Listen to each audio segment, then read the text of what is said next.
ना पूरा भी नहीं होने अब भुला जोला ना सब जगह गए ना तो का होला क्या थोड़ा सा धुआं आना चाहिए क्यों ना भैया थोड़ा सा धुआं आना चाहिए कि तो तब हमने प्रेम से प्रार्थना करे तो सबसे पहले हमने आस-पास का जो वातावरण है सके अच्छा करे ले हमने थोड़ा सा नाम लेकर टीना मैया हाथों और अनिता मन है तो सब धुआं कर दे है ना तो धुआं कर दे हाँ हाँ और बस कर देना जय सरना हे कालायो हे कालायो हे कालायो हे कालायो हे कालायो हे महाय प्रार्थना मन के प्रेम से लिंगा पूजा मनागे गाड़ी तू शांति अम्मे अंदरकान आपको आसपास निग है ऊर्जा निग है ताका निग है शक्ति खुदना मन्ना चाहे ईशा जितना भी फरमागे आशीर्वाद सीखे एम है प्रार्थना मिलके चालायो सधर्मेश सधर्मेश सधर्मेश धरती माँ को प्रणाम कर दो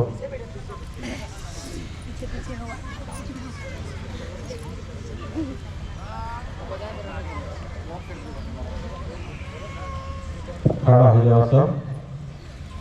और लगे जय सरना सब आंख बंद कर लो और तन मन भाव विचार पवित्र होकर हमने के सधर्मेश की याद करब चाला माँ की याद करब चलो खड़ा हुआ सब खड़ा हो जाओ दोनों हाथ के जोड़ लो आंख बंद कर लो सब आंख बंद करो जय सरना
जय राम, जय सद्धर्मी।